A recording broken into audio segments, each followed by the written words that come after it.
The first petrol-fueled combustion engine motorcycle was invented in 1885.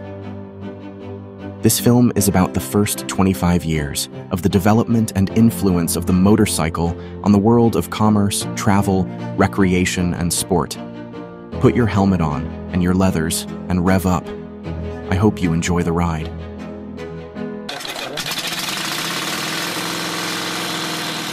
The Werner brothers, Michel and Eugene, were of French nationality, but were originally from Russia.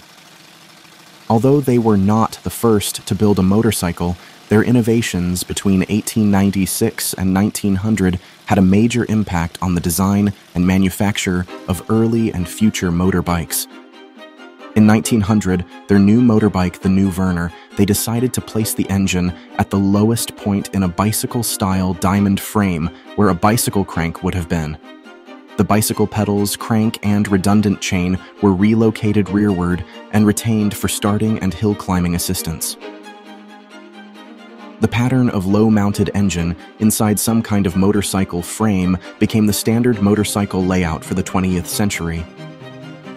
At 30 miles per hour, 48 kilometers per hour, it was the fastest production motorcycle from the time it was introduced till 1911.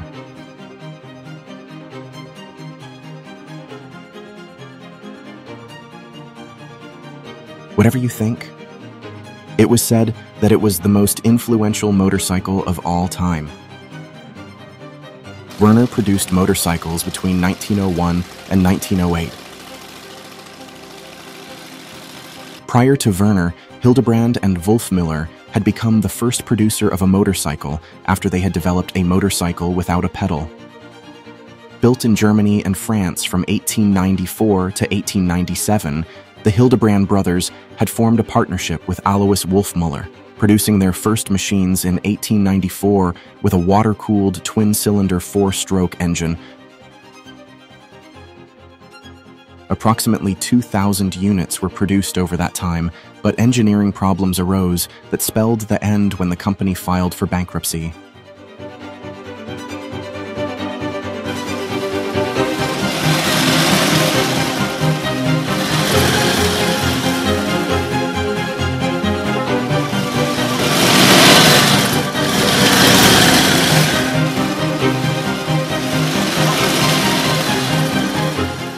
Now, while these two companies were gearing up for production, other players had entered the field.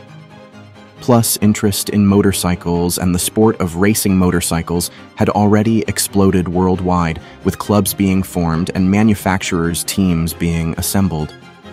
These teams would contribute massively to the development of the motorcycle, and between 1900 and 1920, motorcycles and motorsport had a whole new mode of travel and an exciting but dangerous sport. With all these various manufacturers working furiously, there would be only a few that had the resources to design and build a product that was reliable and appealing to a mass market. There were several that built great motorcycles, but lacked the production capability, and some of these managed to find their own niche in the market. Others did not, and the memory of them has faded with time. Several also got swallowed up by the bigger brands with amalgamations and takeovers.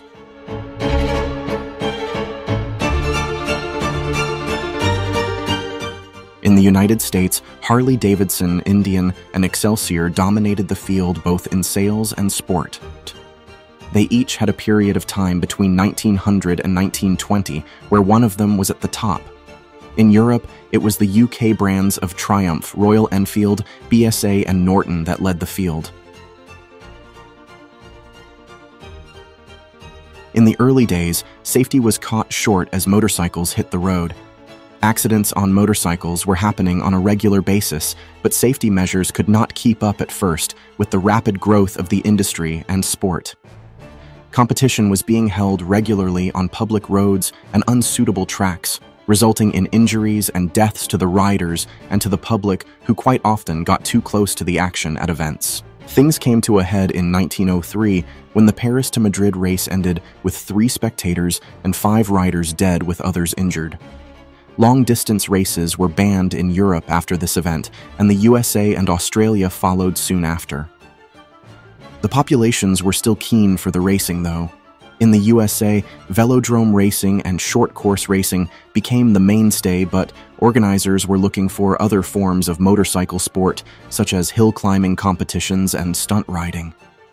During this period, each country had tried to form controlling bodies to oversee these events, but it would be some years of mayhem and disputes before things settled down to some reliable governing bodies with sensible rules and regulations. In 1914, a British physicist, Eric Gardner, who had seen enough head injuries after treating motorcyclists, designed a leather helmet. Gardner managed to get his helmets mandatory for racers at the 1914 Isle of Man's Tourist Trophy Race. Unfortunately, the consensus was that these helmets just really kept your head warm, but were not useful for preventing injury or death. The motorcycle certainly was not death-proof. There is no other sport as dangerous that has similar amount of participants as motorcycle sport.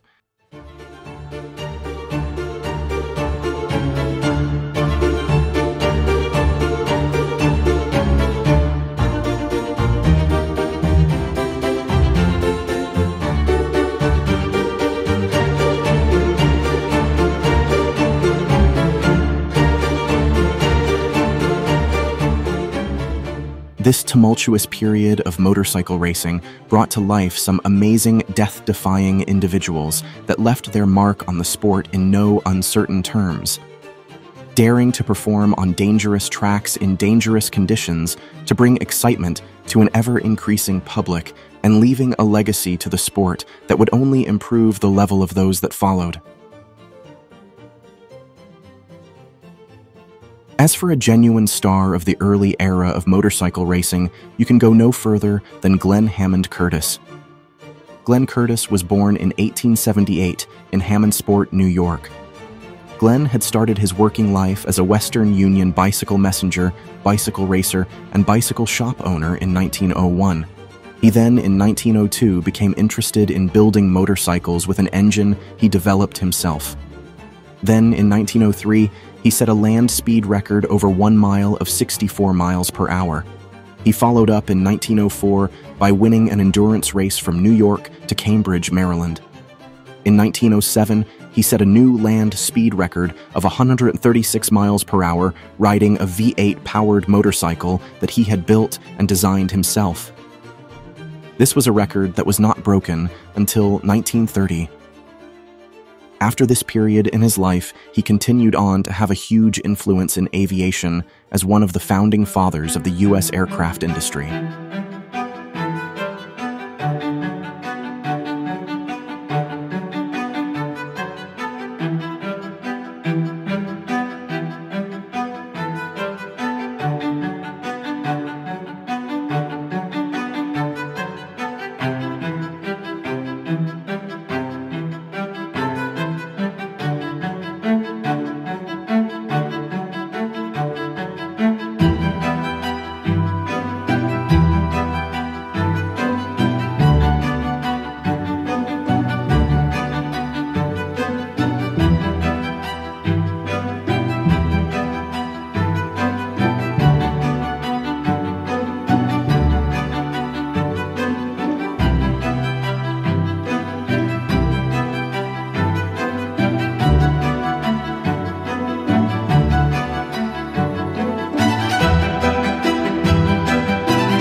One of the great riders of these early years was Jim Davis, born in Ohio, 1886. Davis started riding at the age of 14. After winning numerous races in Ohio, in 1915 Davis joined the illustrious Indian motorcycle race team. He went on to dominate the racing competitions, and he was one of the few who won titles under the banner of the predecessors to the American Motorcyclist Association, the Federation of American Motorcyclists, FAM, and the Motorcycle and Allied Trades Association. He excelled on dirt ovals and the board track ovals. Davis also won the very first national race sanctioned by the AMA, the 25-mile AMA National Championship, held on a 1-mile dirt oval in Toledo, Ohio, on July 26, 1924. His time at the top was interrupted by the First World War. But after the war, he returned to the racing circuit. He rode for Indian motorcycles from 1915 to 1920, then for Harley-Davidson to 1925, and then back to Indian. Davis won 50 pre-AMA national titles and 21 AMA national titles. In 1928 and 1929, he went back-to-back to win the overall AMA national championships. Davis went on to win more races and eventually retired from racing in 1935, a career spanning 21 years.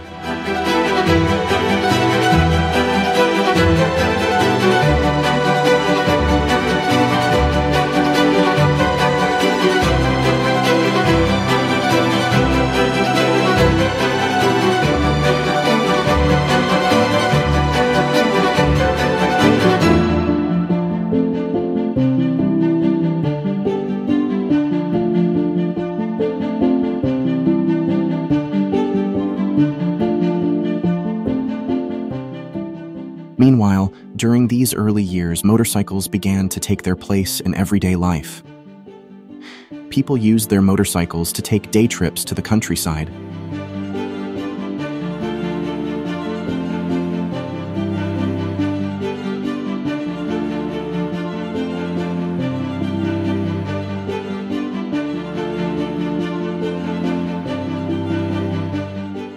Motorcycles were used by postal services and private companies for fast and efficient mail and message delivery. Some police forces began using motorcycles for patrolling as they allowed for quicker response times and could navigate through traffic more easily than cars.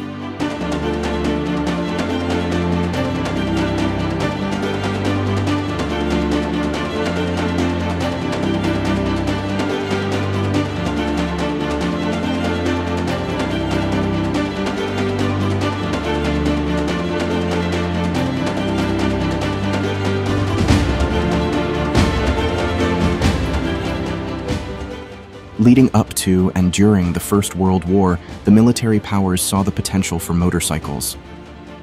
Some of these use cases were for dispatch riding, reconnaissance, and for logging troop movements. They were also used for first aid and for carrying weapons.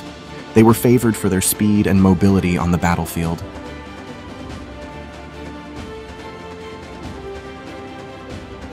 Despite the toll motorcycles took in peacetime, causing injuries and claiming lives, particularly within the racing community, their role during wartime was significantly more positive.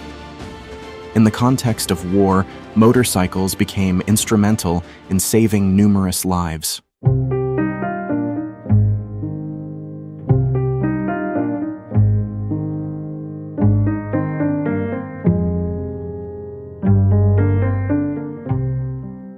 Now this leads to the title of this film. It's about being young and that feeling that you are death-proof. And then along comes an exciting sport with the lure of fame and fortune. And that sport is way more dangerous than you could imagine, especially in its early Wild West years.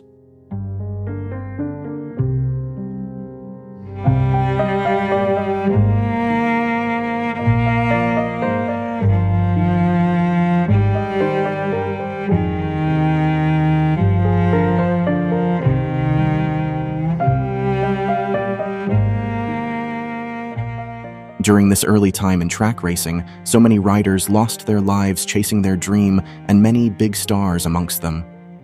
Here is just one example of the many tragedies that occurred. Opened in July 1912 near Newark, New Jersey, the Vailsburg Motordrome, built by Jack Prince, featured a quarter-mile circular board track with 60-degree banking.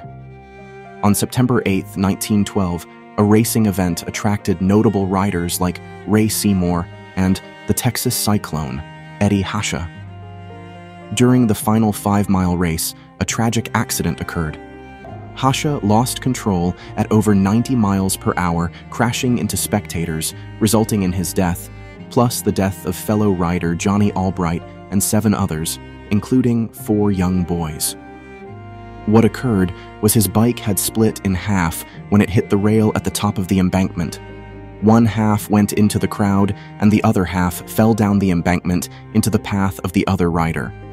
The aftermath saw about 20 injured spectators, with several in serious condition. The track, labeled a murderdrome by the press, was closed and never reopened, marking a turning point in the decline of board track racing in America.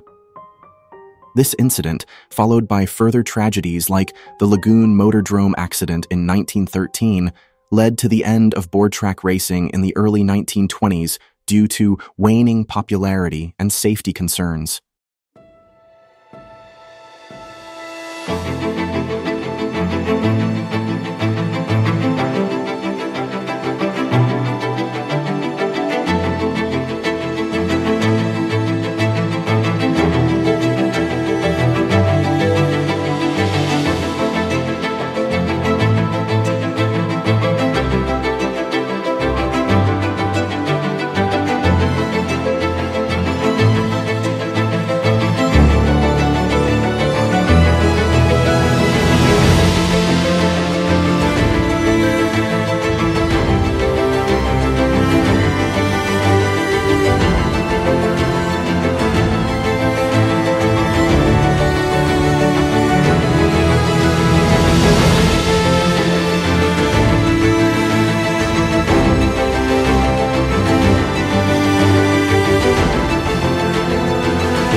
Women's participation in bicycle racing had already started just prior to the development of the motorcycle. So, it was a natural step to get involved in racing motorcycles. The first to compete was Madame Jolivet, when the Automobile Club de France organized the first official 1-kilometer speed trial in 1902, which she won against a male field of competitors. She competed on a 1.5 horsepower Pécourt motorcycle and achieved a speed of 62 kilometers an hour. Another French woman started competing in 1903, riding at first for Georgia Knapp, who was competing himself successfully on bikes with a rear-wheel direct drive that he had developed. Her name was Fernandino Clot, and she competed in track and road races, but little else has been recorded of her time in the annals of history. In the United States, the first woman to compete was Clara Marion Wagner, whose father was the owner of Wagner Motorcycles. She started in 1907 when she joined the Federation of American Motorcyclists, FAM, becoming the first female member, and competed in the FAM 360-mile endurance race from Chicago to Indianapolis in 1910. Aged 18, finishing the race but not getting the trophy awarded to other finishers because she was a woman.